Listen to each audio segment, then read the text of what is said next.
going. Mic's on. Check, check. Bound to check. Check. Check. Check. Alright, let's give it 5 seconds of where one of them is not going. I think it's yours. Did you turn on the flip? Check. Check, check. Check. There we go. Cool.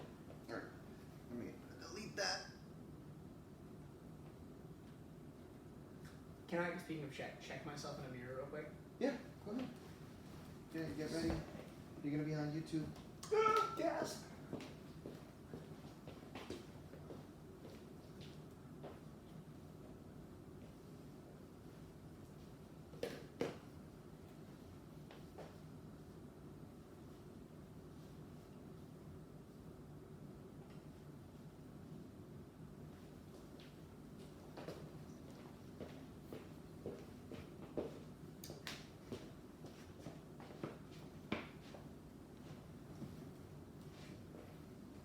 Alright, cool.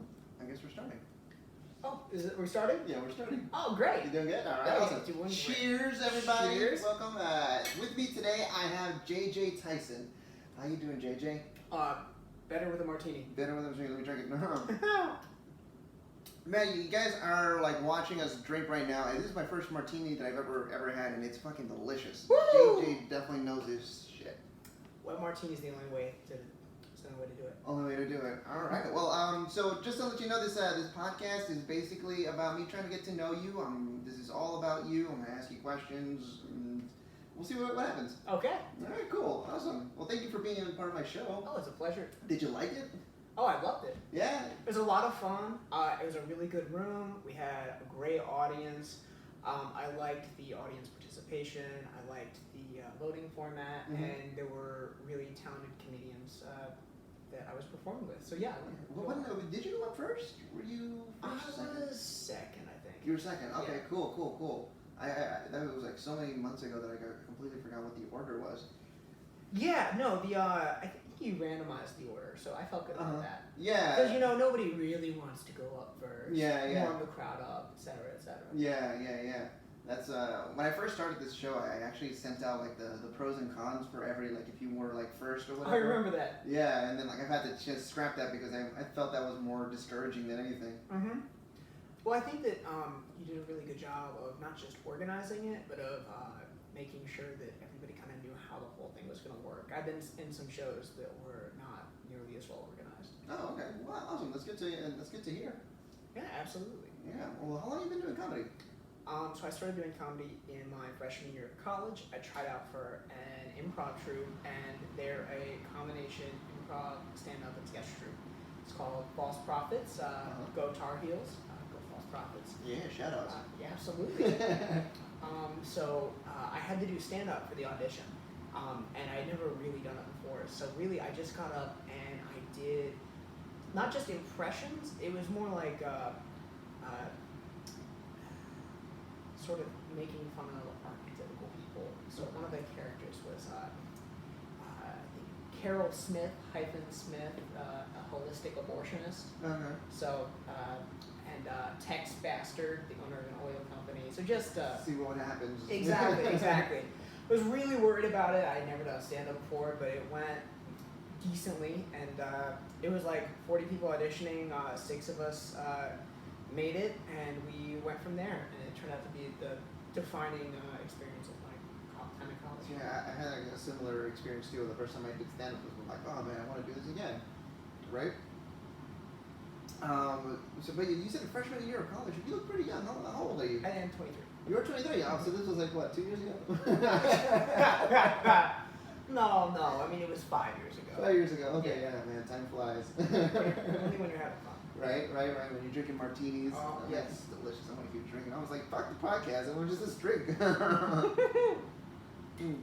If it looks like the podcast pauses and then suddenly we have refilled glasses, you at home will know. Yes, why. if there's quiet, it's because we're taking a sip. I'll try to cut the stuff up, but people who are watching know. All right, awesome. So you've been doing stand-up since you were a freshman in college. It was the first time, but would you consider yourself like a stand-up comic? Is that what you're doing, or are you more like a comedian? Because I know that you do music. Yeah, I do mostly musical comedy. So it's a model that was sort of pioneered by a guy named Tom Lear. Uh-huh. So Tom Lear was this Harvard professor who wrote this really sarcastic fight song for the Harvard football team because they were just terrible. So it's like, fight fiercely, Harvard, fight, fight, fight. How we shall celebrate our victory. We'll invite the whole team out for tea. Just making fun of how pathetic Harvard's football team was. So it got popular on the campus. It got bigger and bigger. And so he wound up touring for 10 or 15 years. And then he just decided, you know what, I'm sick of being famous and I'm going to go back to teaching. Oh, okay. So he's still alive. He's like, I think 90 something now, but he's still teaching musical theater and advanced mathematics. How'd you get exposed to him? So I'm a double pastor son. Okay. Both my parents are Methodist pastors. Go Methodists. Do Methodists, not Meth. Church people would sometimes give us Christmas presents, and they always wanted to give us something wholesome. So they would give us Barnes & Noble gift cards with the expectation that we would buy books. And so instead of doing that, I bought CDs and the entire first 4 seasons of SpongeBob SquarePants on DVD. My parents were not super pleased with that. But so I bought this Tom Lear CD because you remember Barnes & Noble back in the day? They had those little CD scanning booths where you could listen to 30-second previews. Headphones and... Well, I really liked Weird Al. I loved Weird Al, but the section at the Barnes & Noble that I was at was really, really small, the like comedic CD section. And so there was this Tom Lear album, and there was this one song. It was called The Masochism Tango. And so it's just a song about, like, it's like a tango rhythm, but it's like a parody of, like, sadomasochism. And as, like, a 10-year-old, I had no idea what masochism was. But I just thought the song was hilarious. So I bought the CD, and after our trip to Barnes & Noble, my parents wanted to listen to it to make sure it was appropriate. And so they turned to that song and were like, son, do you know what masochism is? I was like, no, but it's pretty funny, isn't it? Yeah. My dad had a very awkward conversation with me explaining what masochism was, which was his response to that. And they let me keep the CD for some reason. I don't know why. But it was that was my first exposure to musical comedy. And I had loved it ever since. Sorry, to actually answer your question, It's okay. I went and I did normal stand-up for the first show that we had in that group that I was in college. And I bombed. My family was there. They drove up for it, like 4.5 hours to come see me, and I bombed. I mean, we're talking, like, I forgot my set for the first minute that I was up there, and it was only a 3-minute set. Oh no! It was awful. And so I was like, I need a way to remember what I'm going to say. And I'd always found mnemonic devices and sort of setting things to music help me remember stuff. So I just started sort of writing funny songs and performing them. And initially I did it with a keyboard, but as it turns out, it's really hard to bring a piano with you to campus rooms that don't have a piano in them. You know how to play piano? Oh, yeah. I played piano since I was like 7 or 8. Okay, so how many instruments do you know? Just two. I play jazz piano. I actually used to play in a jazz bar in college. It was the best gig I ever had. Nice, yeah. Got paid in pretty much all the craft beer I could drink and tips. So, some nights you walked out with $5 and some nights you walked out with 100 or more. So you just never knew. Oh, man. But I knew I was getting free beer, so I kept on coming back, and it was a great experience. I play a little bit of guitar, like not enough to like brag about it, but like I've always wanted to learn how to play piano because I love classical music. It's really not that hard. I know, right? He says. People think piano is like kind of like weird because it's so it's not like with a guitar it's like you think there's just 5 strings, but when you multiply that by the number of frets you have pretty much I think just as many possibilities as you do on a piano. The thing with the piano for me is that like I had to learn how to read music in order to play it, right? Because with the guitar you have tablature, which is easy roadmap, but with the piano you have to learn how to read music, right? So theoretically, yes, but a lot of people, especially in the age of YouTube, are learning how to play without actually reading music. So what you can do is, if you can figure out where everything is on a piano, just like the notes themselves, all of the different chords follow the exact same pattern. Right, yes. So if you space your fingers out and just move it depending on what key you're in, you can honestly, you can play basic chords, and if you can improvise a melody over top of it, you got yourself a song. Nice, yeah. I didn't learn enough of that basic stuff. 3 fingers, you got major, then you minor, even. Mm-hmm. But we're not talking about music today. I mean, we are. Being a musical comedian, I like the first time I ever got exposed to you was at Corky's, and I liked the little jingle that you had. What was it? The nursery rhymes? Oh, the nursery rhymes bit. Yeah, that's one of my favorites. Yeah, it's very fun, and everybody loved it at the bar.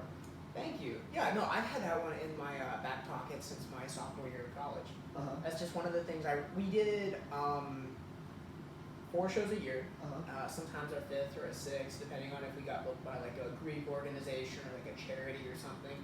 But in general, we did 4 shows a year, and so that just meant I had to write 4 bits per year, which is a really lax schedule by my standards now. Mm-hmm. But yeah, no, the nursery rhymes bit was just. Has he grown since then? I've written a couple of new bits, and I've updated it occasionally to make sure that it's relevant. Like one of the bits is talking about, it's the old nursery rhyme, 1 little, 2 little, 3 little Indians, and so initially it was Native Americans. It was 1 little, 2, and the whole joke is how difficult it is to say Native Americans in the syllable context of Indians. So 1 little, 2 little, 3 little Native Americans, like I'm catching myself. Right. But the preferred term I think has evolved since I first wrote it, and now it's Indigenous Americans. Oh, so now that's even harder. Exactly, and actually it just makes it funnier. It does. Because now instead of like Native Americans, it doesn't really roll off the tongue very well. 1 little, 2 little, 3 little Indigenous Americans, and so the faster you do it, the funnier it gets. Yeah, and the audience caught up with that real quick, so they knew what you were doing. It was I'm always surprised like how well that song goes over, especially because a lot of the nursery rhymes, I don't know how often kids really get read nursery rhymes these days. Yeah, I haven't read any to my kids at all. But you have children? Yeah, I do. I didn't know that. Yeah, I'm a single father of twin girls, and they're going to be 6 soon. Work in the nursery rhymes, right, man. Yeah. I played guitar to them to go to sleep. There's this song by John Lennon, Beautiful Boy. But instead of boy, I say girls. Aww. And I sing that to them to sleep. That might be the cutest thing I've ever heard. Oh, stop. That's some like Sound of Music stuff. Playing guitar to get them to go to sleep. Yeah, I asked them like, oh, what do you guys want to listen to today? And they're like, Beautiful Girls. I was like, all right, that's their song. That's so sweet. Oh, stop! I'm gonna blush. Wow. It's the martini, guys. That's why I'm loosening up so much. I'm gonna have to edit that out. We just spilled some. Damn it. No! That's the danger of the martini glass. Oh, no wonder fucking James Bond used to drink this so. I'm not feeling too shaken, but I'm a little stirred. A little stirred. All right, cool. So yeah, man, like learning the piano. Are there any other instruments that you want to learn? I'd love to learn how to play the guitar. Honestly, I've always thought it was a really cool instrument, and I got really into bossa nova in the last couple of years. Oh, I like that. Yeah. So like Jobim, I'm blanking on his name, Antonio Jobim, I think. Mm-hmm. He's this famous guy who essentially invented bossa nova back in the 1960s. And it really, really took off over here after he collaborated with a guy named Stan Getz. And so they have this incredible album with Astrud Gilberto, who is a Portuguese vocalist, who basically, she didn't really know English that well, so they wrote out her part essentially phonetically. Okay. She spoke a little bit of English, but I'm sorry, I'm getting off of track. But the way that they use the guitar is so different than anything that I had ever heard before. So I would love to learn how to play the guitar. Yeah, I've tried to do some bossa nova, but they got like some augmented chords that like are hard for my hands to like really get to. Oh yeah. They're not basic at all. And oh no, the chords are, because it's this weird and amazing fusion of sort of traditional Brazilian music and jazz, which makes it so interesting, and it's smooth. It's like listening to butter. Yeah, I was gonna say that. I was gonna say chocolate a little bit, just like saying chocolate. They grow cocoa in Brazil, right? Yeah, they do. For sure, coffee. Cocoa, I know. Somewhere. They're from somewhere. South America. Yes. That general continent. Are you a fan of like any other like musical comedians? Yeah. I mean, obviously, Weird Al. I listen to him all the time. Stephen Lynch. Oh yeah, I was exposed to him like back in high school, and that was great. I think the first album that I listened to from him was that the one where he's like Satan, like on the cover. My name is Satan. Yeah. Beelzebub. Yeah, Beelzebub. Yeah. yes. Fucking hilarious. Have you listened to his latest stuff? I have not. No, it's changed because now he sounds kind of like a hipster, but he's doing it on purpose. You know, it's like a hipster music. That's hilarious. Yeah, it's very like kind of like a little bossa nova-ish, but and at the same time, but like the lyrics and then there's melody. He's got like a girl who sings with them, but funny stuff. Dimitri Martin is another one. Dimitri Martin's awesome. He's not purely like a musical comedian, but he does incorporate music into his act, which he's so dry. Mm-hmm. And his delivery reminds me of like some British comedians, just in the way that he just is so matter of fact about the way he's saying ridiculous things. So I love Dimitri Martin to death. Dimitri Martin is awesome. What about Bo Burnham? I do really like Bo Burnham. I think he spawned a lot of imitators, which has soured my opinion of not him, but of the keyboard comic thing. I've seen a lot of comedians who essentially try to be Bo Burnham, and I love him. And his Netflix specials have both been fantastic. Mm-hmm. He's got some really like innovative stuff in there. The Left Brain, Right Brain song I really liked. I thought that was a really original idea. Yeah. And he's so versatile. Like even like the the rap one he does, like I'm Boyo. I'm Boyo. Yeah. I mean, he has a range and he's freaking hilarious. So yes, I love Bo Burnham. It's like a completely different field. Like I've tried to write some like music, but my brain doesn't work that way. Like I just can't connect like the different. Like I can make up a melody, but when it comes to like making up lyrics, that's where I get stuck. I am the opposite. You sit me down and tell me I have to write 10 minutes of straight stand up, I will sit there and probably just doodle on a piece of paper until it's time for me to go up, and then I will bomb my set. Yeah.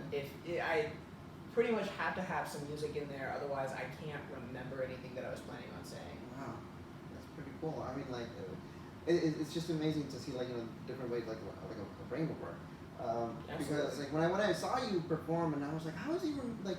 He's not skipping, like he's not messing up the words at all. Like, he's just like going, and he's going faster and he's slower.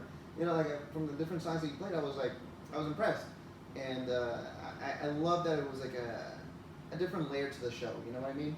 It's like, of course, there's gonna be stand-up comics, but then you got like a musical comedian there who, you were great. Thank you. Let's see. So, moving forward, like, do you have like a repertoire of like songs that you're working on for the future? Yeah, I mean, I have a repertoire right now of about 15 songs. I tend to do more along the lines of maybe 5 at any given time, and then I'll take some out and I'll dust them off, and I'll put other ones on the shelf for a little while so that I can improve them. There are a few that I've written that I'm gonna go insane because of that fly. This thing when you kill it. I hate flies. I fucking hate flies. It's over there. Oh, it's there. I keep on losing it. It's just one too. It's just like one singular fly. One big fat mother. It's not a small fly. There's a pretty large fly. We can get it. Okay, if it lands over here, we can pause. I'm gonna smack that thing. Okay. Do you have a fly swatter? No. I have a lot of books over there though. You'll see it coming. We're flying You a fucking say that. You death of a fly. That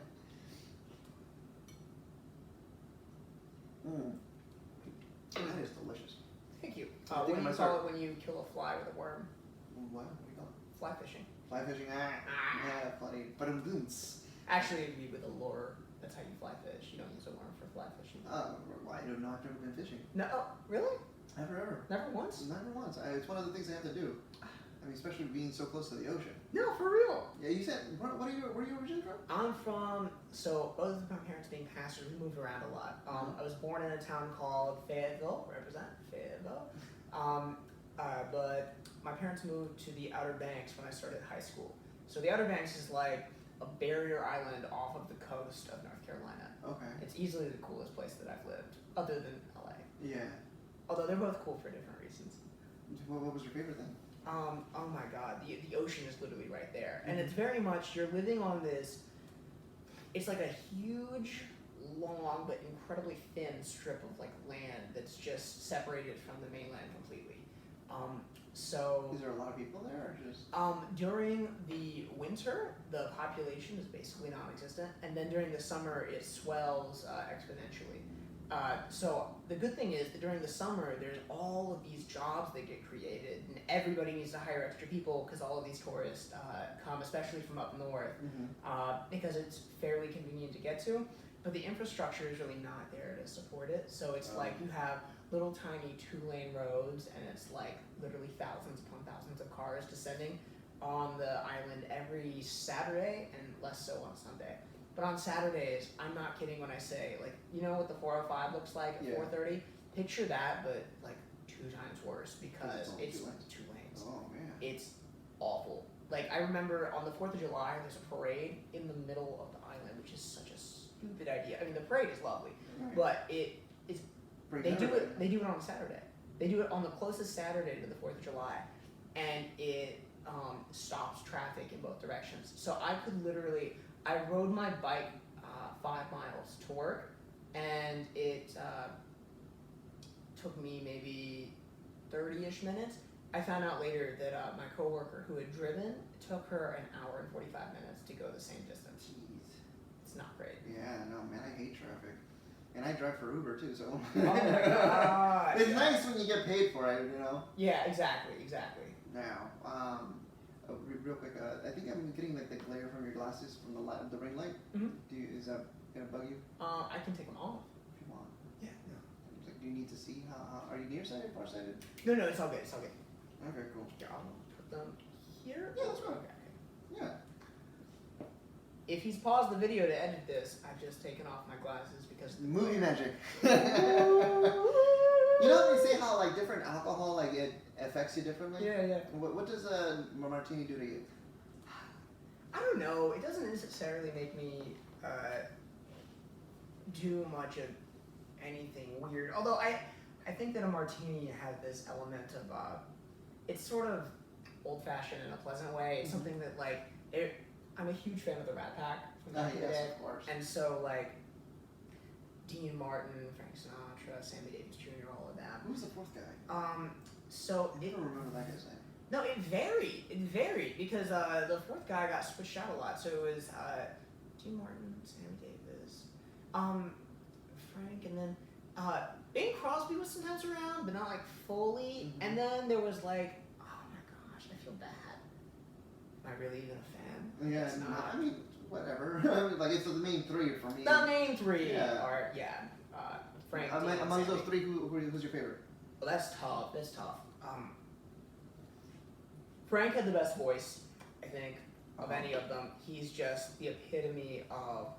He's like the first true pop star. Him along with Elvis are in the same category to me at least, where he kind of popularized the concept of like a singer being more important than the rest of the band. Because back in the day, and especially in the 30s and the 40s, you'd have a singer who was just kind of part of the band. And Frank Sinatra started off as the singer for the, the Tommy, Fun Dip. That's what I say instead of fuck. Oh no! Did you grow up with that? Dorsey, the Dorsey, Tommy Dorsey, I think? Okay. Anyways, sorry, this is completely off topic. It's fine, it's perfect. He was the singer for this orchestra, and essentially the contract was like incredibly binding. And Frank Sinatra at that point had become really famous and outshined sort of the Tommy Davis Orchestra. And he had supposedly some mob connections. Right. And so one day the contract just suddenly was torn up.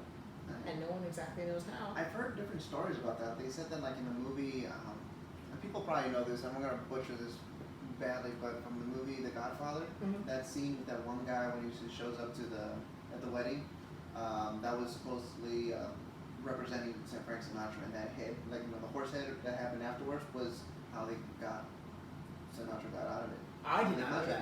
Yeah, Wow. there's like I listened to it on the Church of What's Happening Now. what do you call it? Joey Diaz talks about it, but I'm butchering the story. But yeah, so I feel like we might have like very similar music tastes. Really? I'm a big Frank Sinatra fan. I mean, not to the point where like, I know the history, but like I love his music.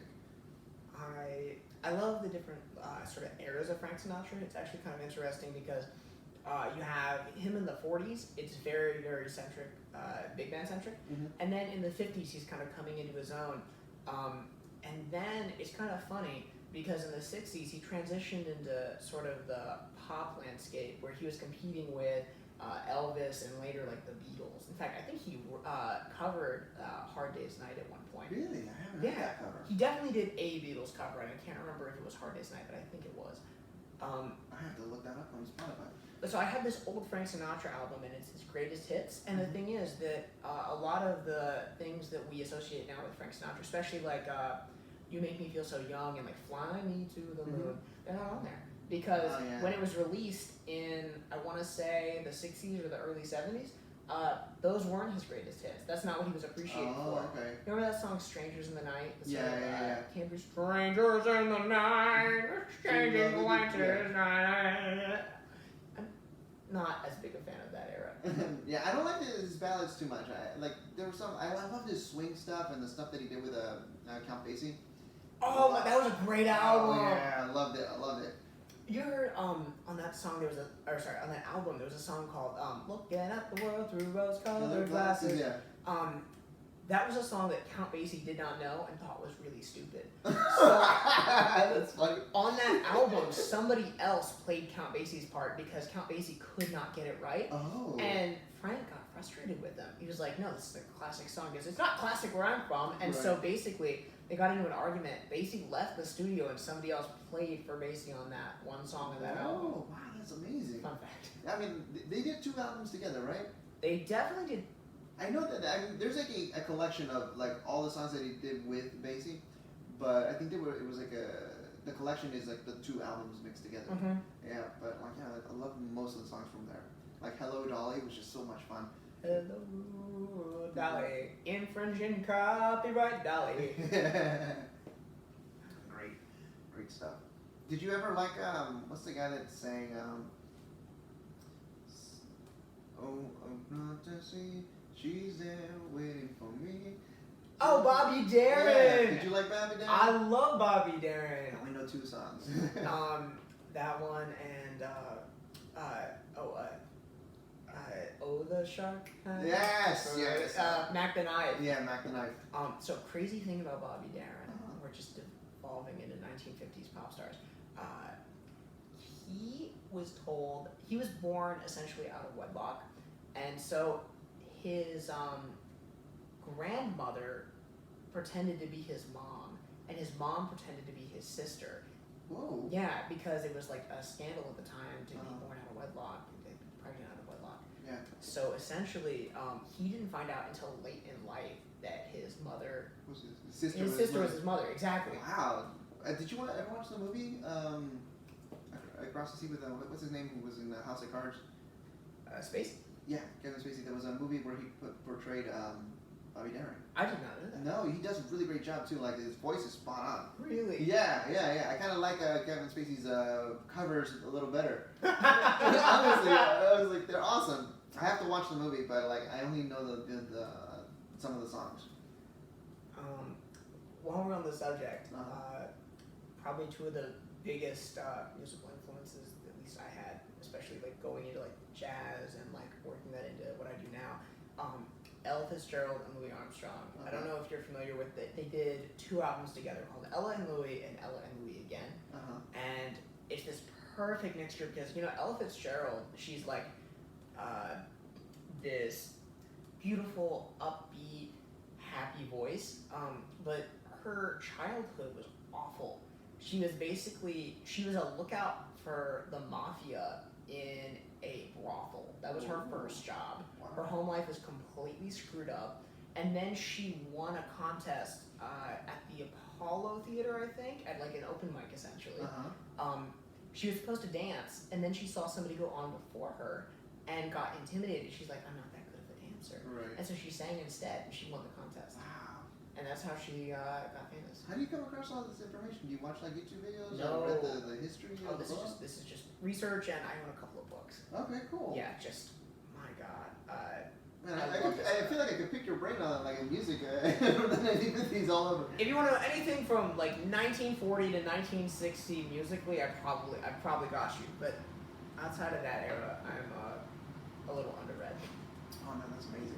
It's like I'm glad I'm here right now. It's like we can talk music all night. Probably you a fan of the Beatles? Of course.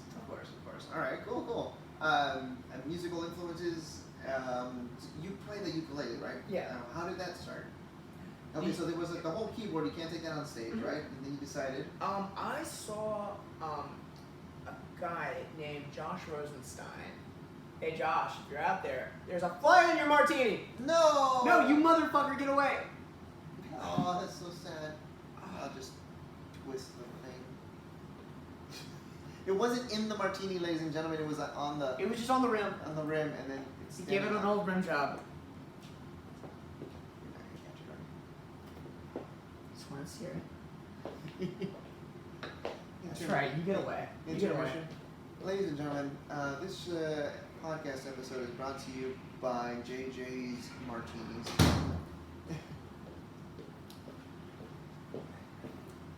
So he flew into the bathroom, and I shut the door. So we should be good. Okay, cool. And I will get him later. He has been a very bad fly. Interrupting podcasts. You have roommates. Living with people is bad enough. Yeah. How long have you been in LA for? Been in LA for coming up on a year, that's all. Oh, nice. Yeah. Nice. Do you love it? What did you think about the earthquakes when they happened? Oh my God. Were you scared? So I was in when we had the big one, or the bigger of the two that we had, it's a little embarrassing. I was in the Commerce Casino. Are you familiar? Yes. Yeah. Downtown LA, right? Yeah, so it's just outside of downtown, and it's like in this little, like, I think it's technically in Los Angeles County. Is that like place where like, no, sorry. Like you walk into a room and it's just like fully lit and it's just like poker tables all over. That's exactly what it is. It's like the biggest room. Like honestly, I don't think I've ever seen a room quite that size in my life. It's huge. It's like the size like a convention center or something. But there are no walls, and it's just this huge hotel lobby, and there's like 2,000 people playing cards. Yeah. And so I went. I was off for a couple of days for 4th of July. And I had been itching to play poker, and I didn't want to drive all the way to Vegas, so I went. And so we were in the middle of We just saw the fly again. I thought I had him! Oh, man. I failed in my interviewee duties. Yeah, this fly is ruining this podcast. Oh my gosh. Well, fly, We should start over. I shouldn't blame it all on the fly. No, come on. Part of this business is being able to think of things on the fly. On the fly, yeah. Hey. Dude, you're all up on the puns, huh? So I'm a copywriter. It's my whole job. Okay. What's a copywriter do? Oh, a copywriter writes the text of advertisements. I write the text for just online ads, basically. Anything I might have seen? I mean, if you've been on the internet recently, then it's entirely possible. I've written stuff for, I don't know if you shopped for a mixer lately, because I've written stuff for KitchenAid, I've written stuff for Samsung, Lenovo, some other clients. The thing about my job is that when I go in each day, I never know if I'm going to be writing for some huge conglomerate, or if I'm going to be writing for, I literally wrote copy for a dildo website. I'm not kidding. And actually, the copy that I wrote for it, I'm pretty sure is it was like a 20% off deal or something like that. So the ad I wrote was saving is a pleasure. Oh, nice. All right, yeah. Yeah, so if you've seen any pun-based online advertisements recently, that might have been me. That's freaking hilarious. Oh, man. Savings is a pleasure. I don't think my Google or my phone has picked up on me talking about any dildos lately, so nothing's popped up on my Instagram. Wait, where's your phone? Is it in your pocket? It might be. No, is that. Where the hell did I leave it? Doesn't matter. It's down here on the floor. Well, no, but the thing is, if I say it enough, your phone might pick up on it. Might pick up on it. Yeah, and then all of a sudden, dildo ads. Dildo ads. Everywhere. Everywhere. Facebook, Instagram, and the like. Are you, you know what, we should tell everybody your Instagram handle. How can people find you? Sure. My Instagram handle is JHT1414. Easy enough to remember. I guess. Do you have anything else, like a YouTube channel? Do you? Yeah, I have the exact same YouTube page, JHT1414. Where'd the 1414 come from? My birthday is on the 14th, and JHT14 I think was taken at the time, or for whatever site that I made that for. So I just added another 14. Alright. It's alright. Okay. My Yahoo email address too. Uh-huh. It's a lot of things, honestly. It's my username for almost everything. Okay, so now I have to ask you about your name. You said JJ, right? That's how you go by. Is it? That's a abbreviation for something? No, it's made up. Oh, is it? I'm kidding. Oh, No, damn it! I'm very gullible, dude. I'm sorry. I was like, oh, alright. No, my full name, if you must know, is John Horton Tyson Jr. Horton with an H or? Horton with an H, like Horton Hears a Who. Okay. I got into my first fight at a Boy Scout meeting over that. Somebody was making fun of One you. of my best friends too, William Kennedy. If you're watching, I still remember. You're the best, buddy. But yeah, no. Horton. It's a family name, and so my dad's name is John Horton Tyson as well, and so I got the junior. And then if I have a son, I fully intend to pass on that awful middle name to him as well. Keep it alive, dude. Well, because honestly, I know it sounds douchey, but I'd like to be able to call my kid Trey Tyson. Okay. Because I love the alliteration. You know, like Ricky Ricardo. Like, I'm trying to think of other alliterative names. But the whole point is just that I like the way that the... Lucy Liu, right? Lucy Liu, exactly. Who can forget Lucy Liu? Right, yeah. Like her famous appearance on Futurama. Was she in Futurama? She was for a second. She was, yeah. Just for she was one of the heads in that. Yeah. That's actually where I first learned about Lucy Liu. And then I did watch her other stuff too, but you know, like... First exposure to Lucy Liu was, for me, it was, what was that? She was Cameron Diaz and, something, damn it, my brain is bugging out. It's, Charlie's Angels. Oh! Yeah. That's a much more reasonable place to become acquainted with Lucy Liu. Yeah. It was a good movie. I liked it. It was fun. It's a good movie. All right, so I did write down some questions here. Sure. All right. So talking about comedy, right? All right. So I asked you about your background. I asked how old you were. Did I ask you about like what made you decide to do stand-up? I mean, you did the improv group, right? Yeah, no, it was mostly just necessity. I wanted to be in this improv group, but they were a variety troupe, and so I had to write some stand-up, and that's where I went. Okay. Yeah. Cool. All right. So the next question I have to ask you is, so this is completely new. I haven't asked anybody this yet. It's what level of comedy would you like to get to? Like, are you on this road for this is what you want to do? That's an interesting question. In my own, oh shoot, I turned my mic off for a second. It's fine. It's okay. In my ideal world, I would get to the level where I can pay my bills with comedy. That's my ideal. I don't have to be like some crazy star. My real goal in everything is I'd like to write. I'd like to write TV. Okay. So if I could be a TV writer and I achieve that through stand-up, that would be fantastic. But it's just one avenue that I pursue. By TV writer, do you mean like writing a show? Writing. A writer in a show? Oh, yeah. I mean, I don't need to be the creator of a show. If I could write for pretty much any sitcom, I'd be happy. Oh, okay, cool. Yeah. So that's the dream job. Nice. Okay. Yeah. Is there any like were you like a big fan of like the show Friends or something, and you were like, I want to know what it's like to be in that room? I'm not gonna lie to you. I don't really like Friends that much. Okay. I was always a Seinfeld guy. Okay. Always a Seinfeld guy. Yeah. I started watching Seinfeld when I was like 10 on the TBS reruns. Loved it to death. But the show that really made me want to write was 30 Rock. Okay. 100%. The writing was just so fast and quick and smart, and I loved it so much. And I was like, I want to do this, Yeah. and I think I can. And I don't know if that's true. I'm not sure I can necessarily write an episode of 30 Rock. Although maybe that's a good idea for a spec script. Maybe I could. Although I'm not sure you should really write a spec script for a show that doesn't exist anymore. No, you're talking. Okay, what's a spec script? Is that It's like where you write a fanfic, but like. Think of like a fanfic, but like with the eventual goal of it accomplishing something. Okay. Sorry, that's rude to everybody who writes fanfic out there. You just caught that. It's just a script that you write of a show to demonstrate that you could write for that show. Yeah, like they're what you're looking for.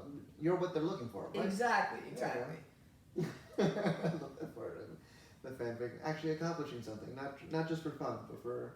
No, and I mean, like, you do fanfic, that's great. And a lot of people actually,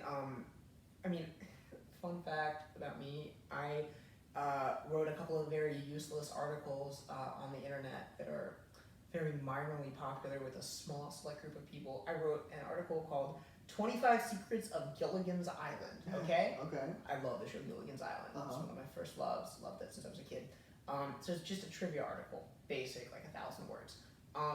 Since I published it in my senior year of high school, it's been read, I think, 35 or 40,000 times. Whoa. And I get a fraction of a cent for every person who reads it. So I'd say between that and a couple articles I've written, I get a check every 4 months for $50. Oh, that's so fun. It's great. It's like, Yeah. and then I take myself out to dinner. It's great. Yeah. Like, just, it's not gonna pay the bills, but it's fun every time one shows up. Yeah, that's pretty cool. Who was your favorite character in Gilligan's Island? Ooh. Did you have a crush on every character? I mean, a little bit. Bob Denver plays Gilligan, right? I did not know his name. Oh yeah, his name is Bob Denver. He is probably, like, it sounds cliche to say Gilligan is my favorite character in Gilligan's Island. But so one of the reasons I love him so much is because I always felt like he got the short end of the straw. I think if I were stranded on a desert island and had very few qualifications for such an endeavor, then I would probably make most of the mistakes that Gilligan does. Yeah. Also, fun fact about Bob Denver, he and Mary Ann from the show actually stayed friends after the fact. Oh, I thought you meant they were like together. No. I don't think they were ever together. But so, at one point, Mary Ann got in trouble. I believe it was because Bob Denver delivered pot to Mary Ann's house. This was years after the show ended. She was like buying weed from him essentially, and so they were, I think, somehow caught in the act, and believe, or maybe it was the other way around. All I know is that neither of them were willing to talk, and I think Mary Ann got like probation or something from that. But Bob Denver refuses to sell out his castmate, so I always appreciate that about him. Bob Denver is not an art. Yeah. Everybody can respect that. Actually, Dawn Wells, the girl who plays Mary Ann, is still alive. I think one of the only remaining cast members, if not the only one. She does like publicity tours around California. I actually want to go see her at some point. She wrote a book. Yeah. Actually, she wrote a few. She wrote like Mary Ann's Island Cookbook or something like that. Cool. Yeah, That's no, funny. she's That's funny.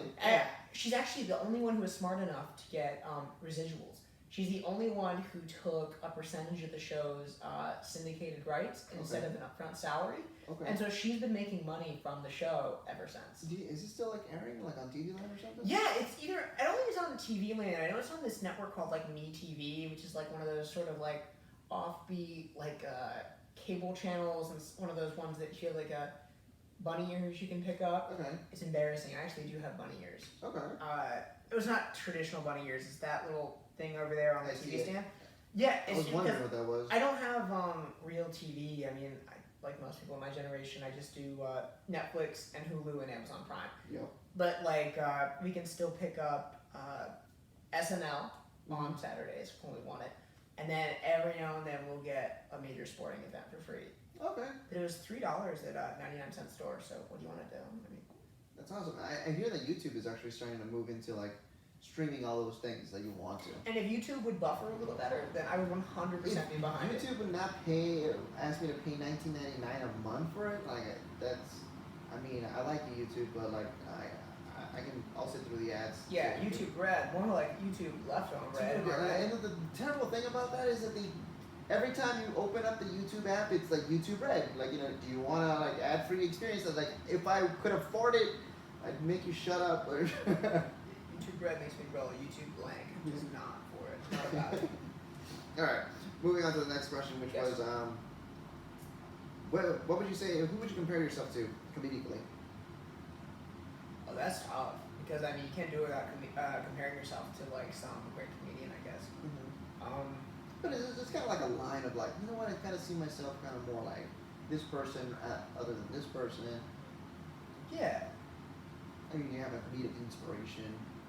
Oh, I mean, my comedic inspiration, we talked about him earlier, is Tom Lear, the guy who got famous, decided he didn't like it, and then retired and went back to being a professor. Love him to death. He basically invented musical comedy.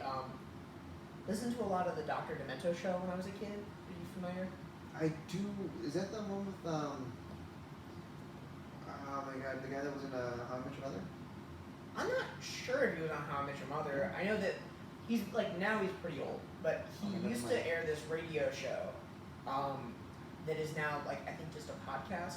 But essentially, he's the guy who was responsible for making Weird Al famous. Oh, okay. So it's like musical comedy. There's there's a ton of musical comics that I got exposed to through that. Okay. So I guess my style is a little bit old school. Like I had this emphasis on. I grew up with a lot of musical theater, so I think every now and then I have this like a song that is too conceptual, or it's too much like I'm focusing on the music end and not enough on the funny end. Mm-hmm. And I have to tweak it because I have to remember that it's supposed to be funny first and musical second. Right. It can't be this good song that's also a little bit funny. You know, that's funny because I've heard that Stephen Lynch actually say that he's a musician first and comedian second. And I think that once you're famous, you can totally afford to have that much. That's true, right? At least just in my essentially worthless opinion. Like, it does not make one bit of difference when I think about Stephen Lynch. Stephen Lynch is famous, and I love him, and he was a musical inspiration for me. But yeah, no, I 100% am constantly trying to think of ways to make my songs funnier rather than like more musically complicated. Okay, I can respect that. I like that. I mean, like, have you met any other in the open mic scene? Any other musical comics such as yourself? Tino Sanchez, really nice guy. Bit of a nutty libertarian, but still a great guy. Mm-hmm. He does a lot of parodies and originals, but he has a different style than I do, where he doesn't always do full songs. He'll do short bits of like a chorus from a popular song that he's rewritten. Mm-hmm. Like one that like kills me for no good reason is this I like bad bitches, it's my fucking problem. He wrote a song called I Like Bad Bitten, and that's my fucking problem. And it's like, only like 45 seconds long, but it fucking cracks me up every time. Just hearing a guy sing to that tune about badminton. Right. Anyways, he's hilarious. That's not the best example of Where have you seen him? What mics do you get up? I'm out almost every weeknight. So Monday I try to do Tarzana Underground sometimes. Tuesday I hit the Cork Lounge and then Maui Sugar Mill. Wednesdays I do Robin Hood in Sherman Oaks, and then Thursdays I do the Corbin Bowl in Tarzana, hosted by the inimitable Ryan Talmo. Ryan Talmo, if you're watching and you've made it all the way this far, love you to death. You're the best. You can find Ryan Talmo at I don't know his name. No, but really, you should look. He has a really good album called My Lymphoma. Ryan Talmo, they call him Valley Jesus. He hosts 2 mics and a show every single week. Great guy, gets lots of people up, and he survived cancer last year. Oh, nice. He had like a lump on the side of his neck, and they weren't sure he was going to make it, but he pulled through, and we're so happy he did. He's a great guy. Yeah, great for him. Good, that's great. It's good to hear anybody surviving that. I have a friend who's been, on and off, like for the past maybe year and a half now. Oh no. Yeah, and like I'm watching her journey, and she's still very positive in all of this, but you know, like I want to reach out to her, but like, you know, life, you know. Yeah. Yeah. Before we get all too somber, let's go on to the next question. What would you like to get better at? Like, what are you focusing on? Like learning next, like, and you can like kind of tell what your level at is, and do you kind of see what you need to like improve on to like reach that next level? Yeah. Think that one thing I need to get better at is getting myself out as much as possible. I think I get burnt out a little bit easily. So, you know, I do like 5 open mics a week, but there are people out there who do 10. Yeah. And one of the things that I just have to make myself do is continue going out, continue meeting people. And one thing I've recently learned is that it's not even necessarily the quantity of mics that you do, it's the quality of the people that you meet. So one thing that I just recently kind of figured out is that, you know, it's great to go up and have a really good set, but if you're sitting there in your booth before and after your set, not talking to anybody, not making any connections, not getting to know other comics, then, I mean, you pretty much may as well be doing your set up against a wall. It's that sounds like me. Well, that's not true. You approached me and asked me if I wanted to be on your show. Oh yeah. And then you asked me to do your podcast. Like I'm making the effort. I think you're better than you're giving yourself credit for. Well, thank you. I don't know. I always see myself as like a very quiet person because I grew up I have a very awkward sense of humor, and so like among my friends in high school or whatever, I would say things, and then everybody would just like turn around and be like, what did you just say? Wait, what? Yeah, and I'd be like yelling and laughing. It's like, cause he said whatever, never mind, and it was awkward. And then like I've almost gotten in trouble many times at work just because like, you know, like if I get too comfortable, I'll start saying stupid shit, and it's usually taken in an off-putting way. So like I've become very quiet. So this is very doing this podcast is an excuse to talk to you. You have to talk to me for an hour now. That's true. Yeah, I consider myself a socially awkward extrovert. Well, I mean, I've seen your set. I like your set, and you've approached me twice already. And I mean, like, I'm happy to have been approached. It's fun to do your show. It's already fun doing your podcast. Have you done a podcast before? Yeah, I did Adam Choi's podcast. It's called People We Love. And although it sounds like he loves me, that is not the case. It's talking about somebody who was your inspiration or somebody that you loved. Okay. Yeah. So I talked about Tom Lear for like an hour that last time. Oh, wow, nice. Totally could do it again, but let's not, shall we? Let's not. All right. I've already asked you all these questions. Yeah, like what are you focusing on learning next? What's your plan of attack? Yeah, I guess we covered all of that. We still got 10 more minutes. I want to talk a little bit about my show, because I'm trying to get everybody's opinion on this whole. So the Ultimate Bringer show is a stand-up comedy competition where the audience votes for the favorite comic of the night. I try to stay away from, in order to protect every comic's ego, I don't tell them how many votes they got, right? I've asked other comics to perform. There's this guy at the Cork Lounge who I was like, hey, you know, like you're funny. Would you like to be part of this competition? And he was like, I don't like competitions. What is your opinion on competition? Or like my show in general? So I will say, the only criticism that I would have, and this is not indicative of you, it's just indicative of sort of the way that these kinds of shows work, is that immediately anyone who can bring a substantial number of people has an automatic advantage, like no matter what. So I mean, if you can bring 15 people to a room that holds what, like between 30 to 40, then you have a huge advantage unless somebody goes rogue and decides not to vote for the person that they were invited by. The good thing is that you do first, second, third, correct? You have people vote for not just their favorite, but for their favorite and their second favorite? No, everybody in the audience is allowed to vote for every comic if they want. Like they can vote for everybody. Oh! I mean, in that case, that takes it. I think I was getting confused with the different contest I did. I'm sorry.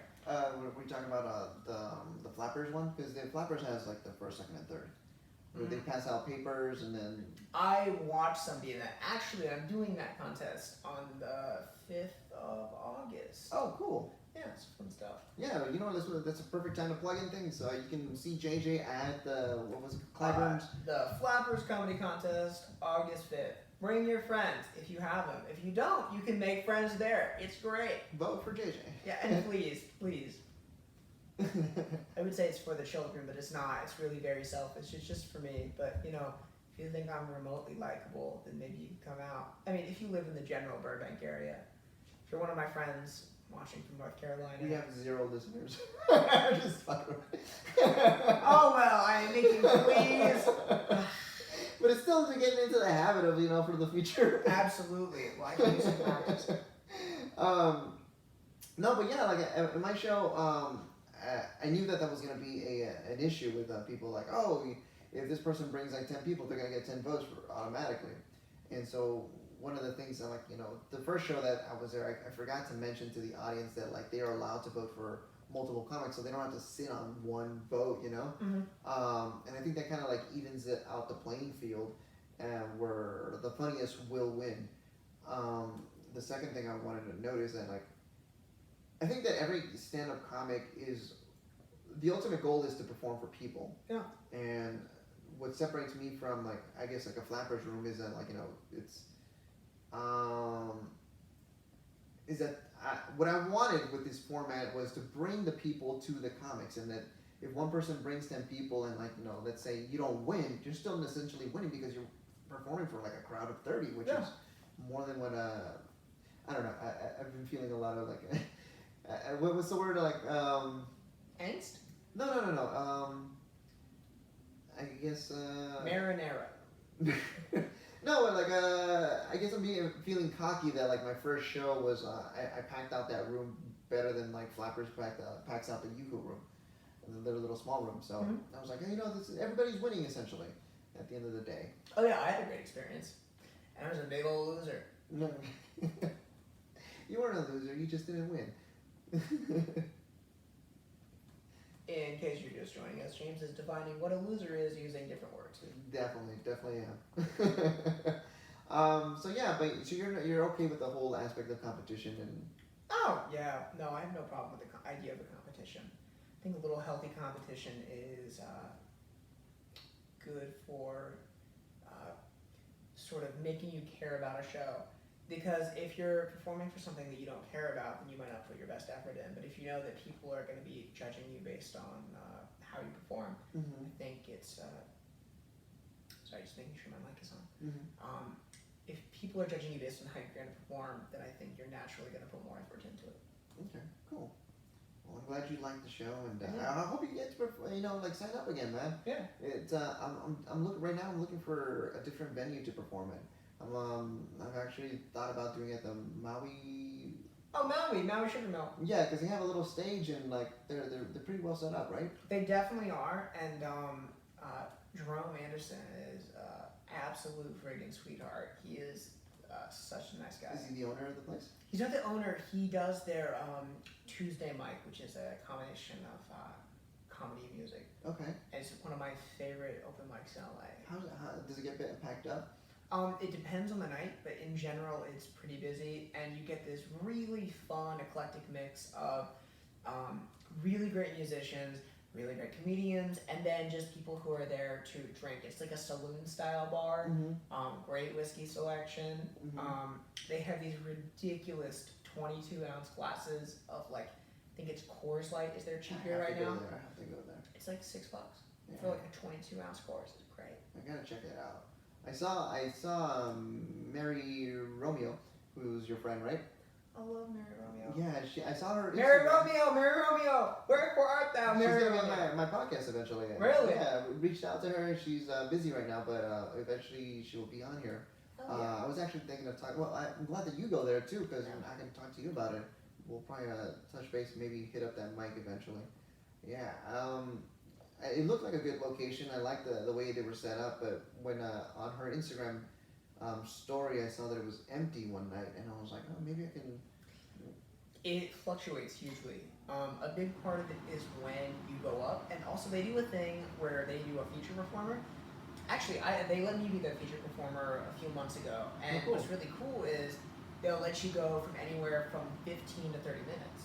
Wow. Yeah, so if you're the featured performer, then whether you're a musician or a comic, you had a huge amount of time. It's actually the longest set I've ever done, and it actually it went very well. And it was great. That's amazing. It was a great way for me to get to experience sort of the long form way of performing, because I'd never performed for anything remotely that long before. Okay. Yeah, man, I haven't even done something that long. I haven't even done an 8-minute set, which is what I give people at my show. You should stop by sometime. Definitely just try to get there. Not get there too early. Like I would recommend getting there and performing a little after 10, Okay. and then it goes till like. Is it a first come, first serve? Or? First come, first serve, and then you can show up, get your name on the list. Jerome is a fantastic host. He's occasionally a little bit absent-minded when it comes to following the list very exactly, but he just, in general, everything works out, and he more than makes up for it in his charm and charisma, and he'll give you the best introduction you've ever had. Oh yeah. Oh man, that sounds like a great guy. If you can introduce me that way. I don't feel that I'm a very strong host. Did you get my newsletter that I sent out? I think so. The one with the new kind of changes to the format and all that. Yeah, I got that. What do you think about those ideas? Mm, Like charging for tickets and making some like the minimum that people you can bring for. I think that it makes sense for the longevity and the practicality of the show. I don't honestly think that you should really have to fund it all independently. That seems relatively unsustainable. I think that maybe rather than making a minimum number of people you can bring, you could either make it advantageous to bring more people or something along those lines, as opposed to making it a hard cap minimum. Just because I know that I've had people say that they would come to a show that I was doing, and then at the last minute they bail. Yeah. And so it's just kind of the nature of the thing. But in terms of like charging $5 for a ticket, like in general, I don't think anybody's really gonna say, "Oh, well, I'm not going to that because I have to pay $5." And if it was 20, you might scare some people away. But I don't think $5 is gonna keep anyone from going. Okay. Cool. Yeah. There's been a crazy journey with this getting this show off the road, because in the beginning I wanted to charge for tickets and I had a location and I was like looking at one is just guaranteeing an audience for the comics to perform, and then second is also getting some comics. But in the beginning I had a venue but no comics to perform, so I lost the venue and then I found the comics, but then it was just about finding a venue. Eventually I got to do it at the fourth wall, which is great, and I'm very grateful to Joe Menente, but at the same time it's taking a toll out of my pocket. But yeah, you were great. You were there at the first show, which was great. You had a great turnout. It completely surpassed my expectations of the amount of people that I was going to get. I thought I was going to get only 10 people showing up, which I was going to be fine with, but I had 40 people in that room, and then it slowly diminished a little over the months. And last month I had 3 comics who didn't bring anybody, and that was a very brutal show to be at. So that's when I started thinking about how do I make sure that people are bringing people. Yeah, but not only you still keep it open for anybody who wants to perform, because I don't want to be selective, but I also want people who are willing to I want to bring people, I want to win money, I think I'm funny, it's an arena to battle it out. Anyways, we'll see how it goes. Yeah. And I hope that you sign up again, and I'll give you free tickets to bring your people, dude. Awesome. Well, I hope that you continue. I think you're doing a great job, and I think it was a really fun show that I was happy to be a part of. Yeah, man. Thank you for being on my podcast. Thank Absolutely. you for being in my show. And one more time, tell people where they can find you. You can find me at JHT1414. That's JHT1414 at Instagram and YouTube, or you can find me on Facebook if you want to be really creepy about it. JJ Tyson. Maybe send me a little personal message. Add me on LinkedIn. It's very professional. JJ Tyson. Actually, it might be John Tyson there. Who knows? And then Twitter at @KnowWhatHaveIDone. I think that's all of them. All right, awesome. All right, there you guys have it, and I hope you enjoyed this episode. All right. Thanks, man. Thank you. All right, cool. We're done. Cheers. I gotta finish this. Oh man, we did a good hour and 3 minutes. Okay. Cheers. This martini definitely started to hit me. I don't know if you saw it in my face. Just a little bit. I was like, yeah. It's about a shot and a half in there. Yeah, I also haven't had dinner, so. Oh, fuck. Well,